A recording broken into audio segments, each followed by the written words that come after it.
ហើយនេះគឺជាភាគ2នៃការលេង Minecraft ក្នុង server Mother Eco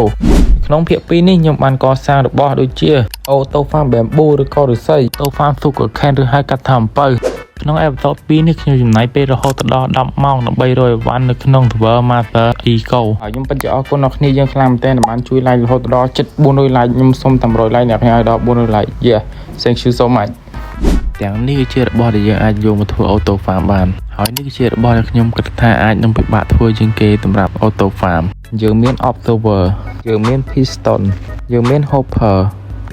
មុនដំបូងយើងត្រូវដាក់ថ្មចឹងមកដាក់ឲ្យបានមួយជួរមកបន្ទាប់មកដាក់ Piston នឹងឲ្យបានមួយជួរដូចគ្នាដាក់ឲ្យវាបែរមុខមកអញ្ចឹងមកបានមួយជួរមកបន្ទាប់ពីដាក់ Piston នឹងហើយអ្នកគ្នាដាក់ Observer ហ្នឹងដាក់ធ្វើម៉េចវាបែរមុខម្ខាងនឹងដូចគ្នាមក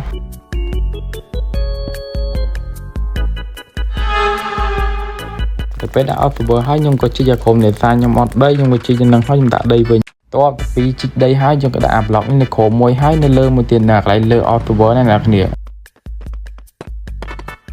តបពីដាក់ប្លុកហើយយើងក៏ជីកអានៅក្រុមដីទៅថាយើងដាក់មកញោម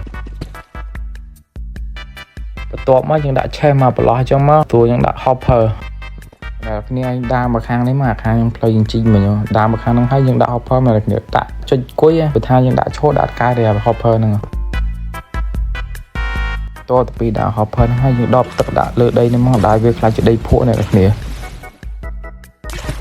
ក្រោយខ្លាចជាដីភក់ហើយយក redstone អាពណ៌ក្រហមហ្នឹងខ្ញុំដាក់កន្លែងប្លុកកតាលេថាយើងដាក់ប្លុកហ្នឹងយកដាក់ពេញហ្នឹងមក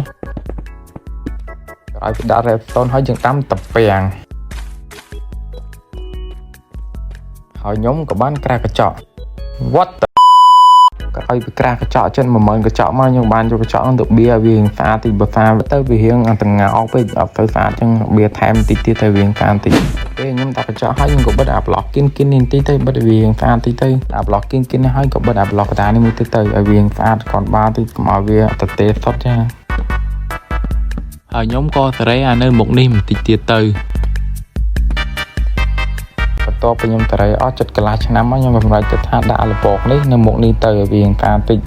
បើសិនអ្នកគ្នាមើលដល់កន្លែងនេះសូមចិត្តអ្នកគ្នាជួយ Subscribe ជួយ Like តិចបងអ្នកគ្នាព្រោះខ្ញុំនឹងធ្វើវីដេអូថ្មីថ្មយ៉ាងរៀងនិយាយទៅប៉ែតិចហ្នឹងធ្វើកន្លែងដាំតាពាំងអស់រយៈពេលយ៉ាងយូរមកឥឡូវយើងធ្វើកន្លែងដាំអំពៅម្ដងកន្លែងដាំតាពាំងមកកន្លែងដាំអំពៅហ្នឹងវារៀងដូចគ្នាដែរអញ្ចឹងខ្ញុំអត់មានអីត្រូវនិយាយច្រើនអ្នកគ្នាមើលតាមវីដេអូហ្នឹងខ្លះទៅគ្រាន់តែនេះអំពៅវាដាក់ទឹកពីមុខអ្នកគ្នាបើតាពាំងឬក៏អត់ស្អីហ្នឹងវាដាក់ទឹកទេ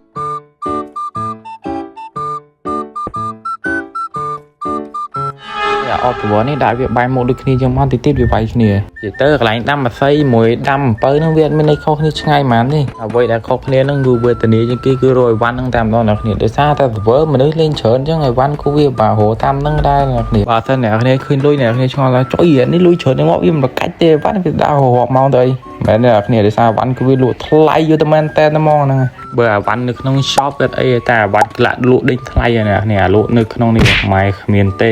អីវ៉ាន់មួយចង់ដល់តែអ្នកគ្នាអើយខ្ញុំទៅបាន4លានហ្នឹងហើយអ្នកគ្នាមួយទៀតខ្ញុំឆ្ងល់ថាអាពេលខ្ញុំធ្វើ Auto Farm ហ្នឹងមិនវាដុសយ៉ាងអ្នកគ្នាមិនអា Auto Farm ខាងមួយទៀតតែខ្ញុំថាទំធ្វើហើយហ្នឹងខ្ញុំធ្វើឡើងមួយថ្ងៃវាអានោះវាអត់តដុសអីមួយប៉ុណ្ណឹងហ្នឹងប្រហែលមកវិញអ្នកគ្នាបើថាដឹងជួយ comment ប្រាប់ខាងក្រុមផងហើយវីដេអូនេះខ្ញុំមិនចេះមកពីគ្រូណាអ្នកគ្នានិយាយថាខ្ញុំមើលតាមគេតាមឯងដែរហ្នឹងធ្វើតាមគេដែរហ្នឹងបើថាចេះខ្លួនឯងវិញប្រហែលទេប៉ុណ្ណឹងខ្លាចជាអ្នកប្រាជ្ញបតោយ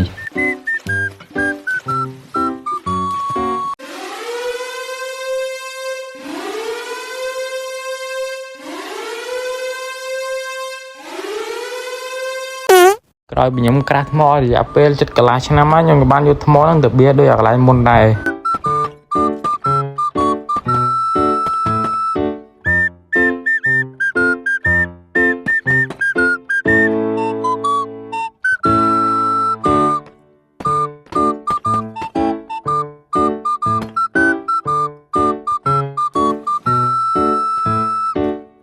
ក្រោយពីបៀហើយខ្ញុំដាក់កញ្ចក់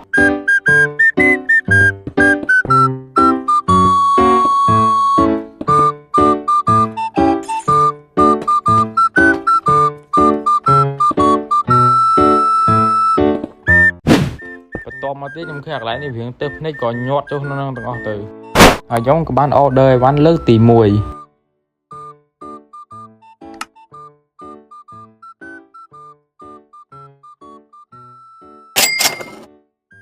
เคยยมเตียนหนังมาเป็นยมมาเล่ยยมมาดัดตั้งเนี่ยไปด่าให้เมื่ออย่างซาติดไม่รำดิสเตอร์ไปเจยหอยยมกับบ้านไทยหม่อมเบอร์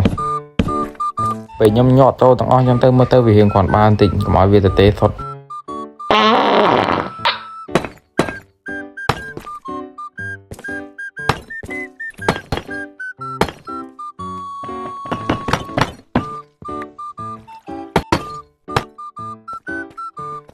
โอโต้ฟาร์มบอยยังคือรุ่ยรัวตั้งปีตามตอนแนวนี้ไอ้คอมเพล็กซ์ไอ้ประตูฟังแนวนี้ทำบ้านมาเริ่มมันหอยนี่โอโต้ฟาร์มตับเปียงหอยมวยนี่โอโต้ฟาร์มอ่อมปือยังไงไปต่อต้องบอกกระถางจ่ออยู่ไรหนามมือของให้นั่งกำมันหนามมือของใบบัดไอ้ประตูปี